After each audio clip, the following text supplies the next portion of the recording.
Hey guys, Magic here, and this is my Faith Strength build.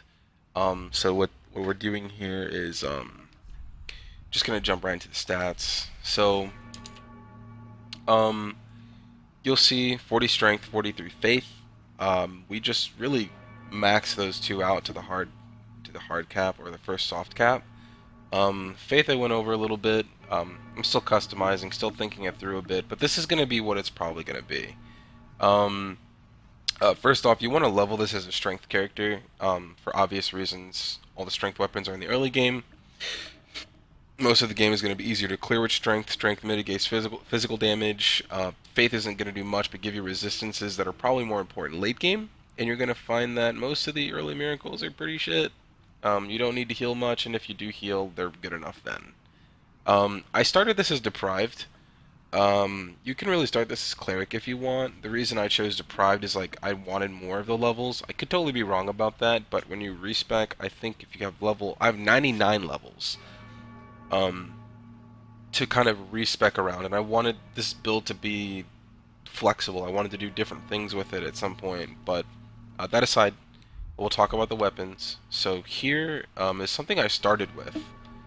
The Drang Hammers, which you can get at the cathedral before you fight the deacons. You find this around one of the giants.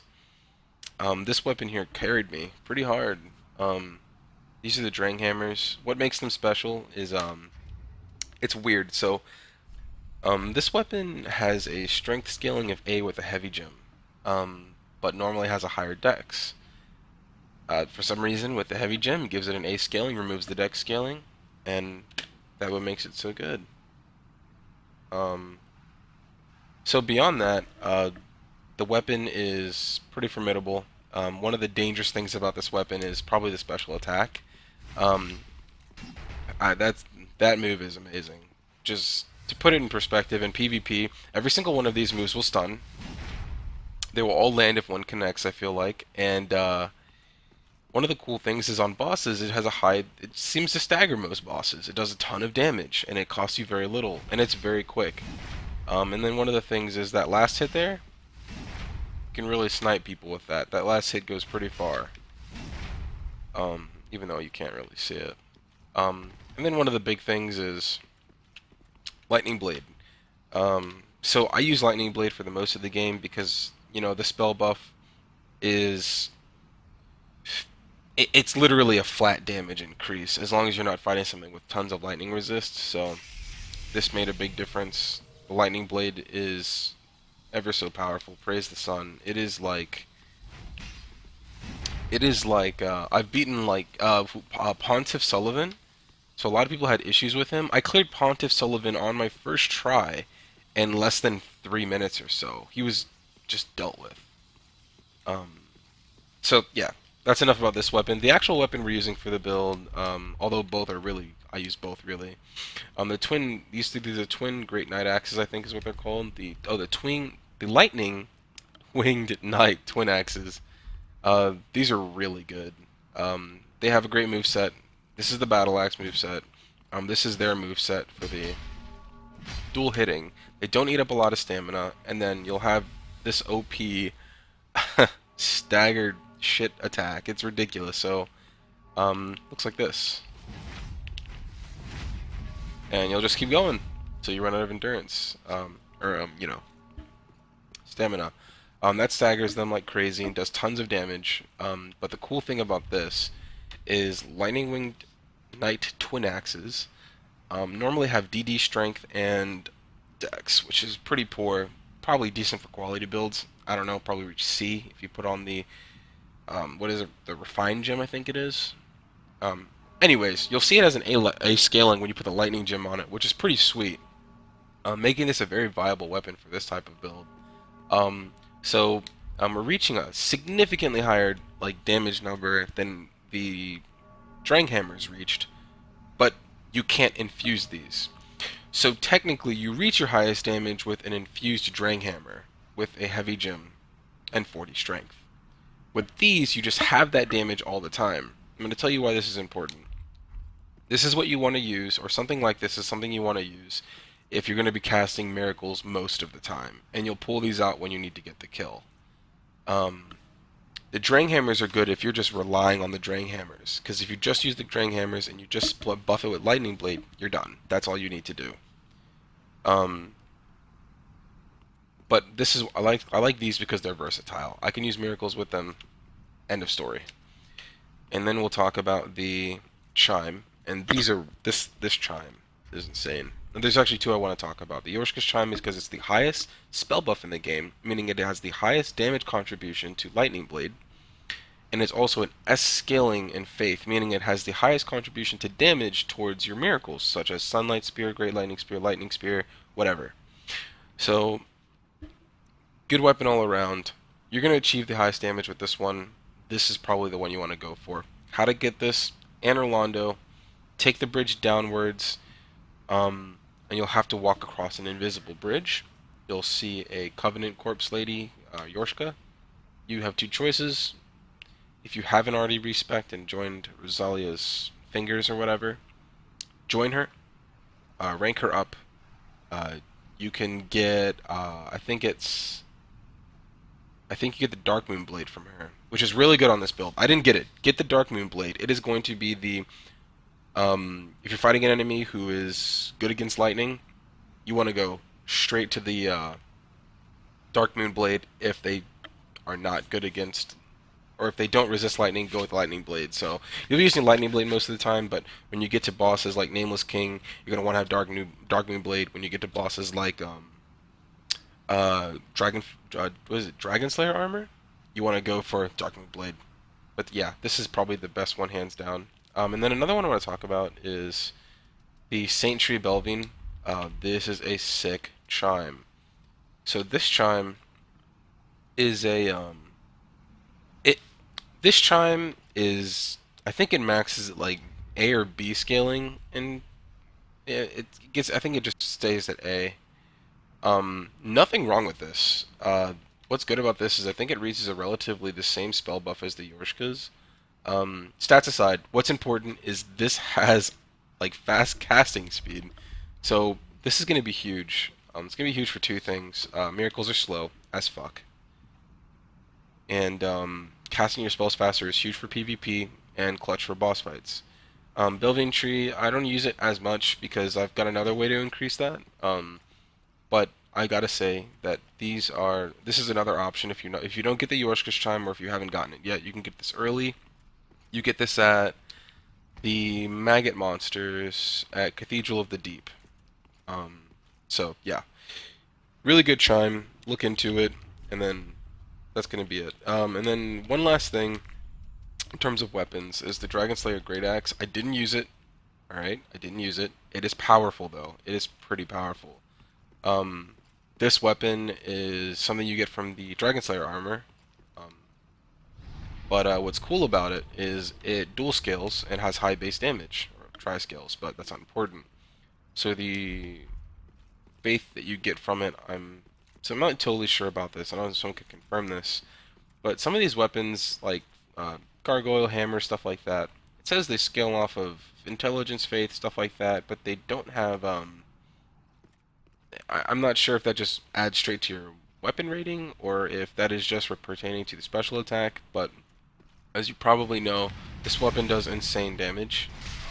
Um, one shot that guy. I'm about to get one shot myself. Um, and then the special attack does insane amounts of damage. So 1500 damage is not a joke. It's not a joke. 1500 damage has really quick cast time. Like, this is pretty quick, considering all the other weapons probably take forever. Yeah, but this is a good option if you like axes. These are good. It's just heavy as shit. But yeah, this is definitely a good option if you've not either of those other weapons I've talked about. And then this is probably the most important part about miracles. The rings. If you are playing intelligence, if you are playing miracles, faith, the rings. These rings are your damage. I cannot stress how important you getting these rings are. Okay, Sage's ring, huge for intelligence builds. For this build, it's good, but it's not game breaking. I just want to say look into it because this ring is going to make your lightning spears come out quicker. So I should probably show you guys that too. It's not super noticeable, but it's definitely it's it's noticeable, but it's not like OPGG. Like it's just good. So Sunlight Spear here. With Yorshka's Charm, you also get to see how much damage this does too. Um, that's a one shot, and it comes out pretty quick. So yeah, good damage. Good damage. This is definitely a miracle you want to use. But yeah, Sage's Ring, OP. Orin's Ring, I think this is 12% increased faith damage or miracle damage. This is 30%, I think. I'm probably wrong about that. You can look these up on the wiki, but these two rings are must. And then the Lightning Clutch Ring, which is optional, but it gives you higher lightning damage, meaning that using this is going to greatly increase Lightning Spear, Great Lightning Spear, and beyond that, it's a good ring. But I would not wear this if you're not like willing to take that risk because you do take more damage noticeably too. So another good ring to use is the Ring of Favor. Good ring. Probably the most standard ring in the game. If not that, Priestess Ring. Great for reaching certain numbers of faith to get the next faith skill. Don't use it much, but it's still a good ring. I might even consider using this one over it. And that's probably it. Another one you can use, but don't really use it, is the Dust Crown Ring. It reduces FP consumption, but lowers your HP. It's okay, but it's really last resort. Um, so yeah, and then as far as miracles go, like I showed you, Sunlight Spear is amazing.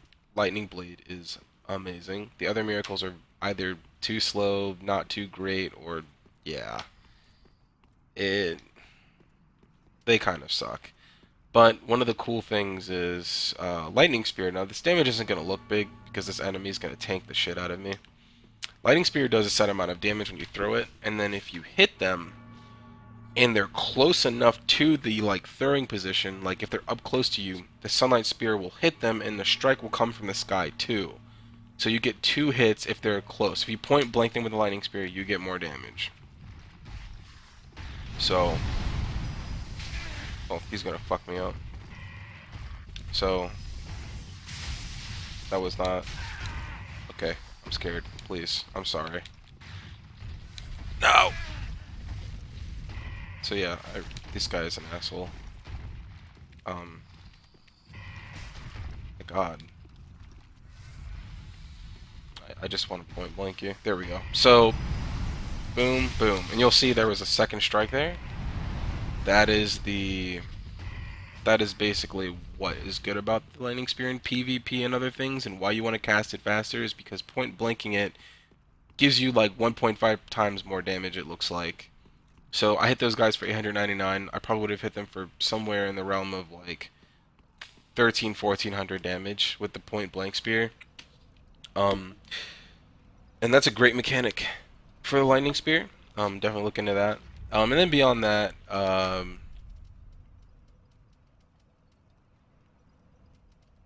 want to say that the faith strength build really feels good, works out really well. And last thing I want to talk about is spell buff. This is kind of the end of the video, so if that's all you wanted to hear, then you're done here. But if we're talking about spell buff, it is a stat under all the chimes, right under critical. It says 180 here for Yorshkas. What that means is anything you use. This is related to spell buffing, so Dark Moon Blade, Lightning Blade, whatever. That damage, that 180, a little bit less, like 5 or so less of that goes into your attack rating for the weapon you use it on. Meaning that anything you can buff almost always gets stronger than anything you can buff. So, I don't know. Spell buff is very powerful, but of course it's limited time use, and it costs you FP. The calculations on this, I looked on Fextra Life Wiki, I looked on a lot of wikis, a lot of forums, and it was hard to get a solid answer. There seems to be a relative formula, but no one seems to be super sure on how this works. But yeah, if I believe spell buff doesn't scale with faith. If that is true, and you want to do this build, do not get 40 faith. Just get 30. That way you can wear this chime, use the spell buff from this chime to buff your weapon, and then you can achieve 50 strength. So you won't be using miracles or anything like that. You'll just be using this in the spell buff for lightning blade, and then you can switch to your shield. Essentially, spell buff is just another way of saying I'm reaping the benefits of a faith like miracle, just so I can get more damage on my strength or like dex scaling weapon. So um, if that's how it does work, I could respec, but I do like, praising the sun and throwing sunlight spears. Just to kind of give you perspective, the Nameless King boss fight, Sunlight Spear did like 900 damage or something like that. To the boss. No, no, no, no. I'm sorry. I think it did like 1100 damage since he's weak to lightning. Sunlight Spear to the face, insane damage. And if you hit him twice with it, it staggers him. Like if you throw two spears and they both hit, he staggers. And then you can point blank him with your third spear on the face when he gets staggered instead of riposting, and it kills him for like 1600 damage. So definitely want to recommend this build if you want to deal with like some bosses easier. Any dragons or any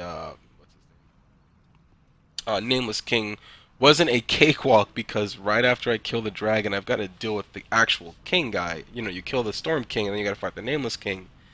Nameless King is a threat. He is definitely a threat. He hurts, and you know, at the time I actually beat him with Lightning Blade. Not very good thing to use against him. Definitely want to say use Sunlight Blade. But yeah, it was fun. This was a great build, and if you guys do want to try it out, I definitely want to say it's fun. Feels good. But yeah, thanks for watching, guys, and hope to see you again.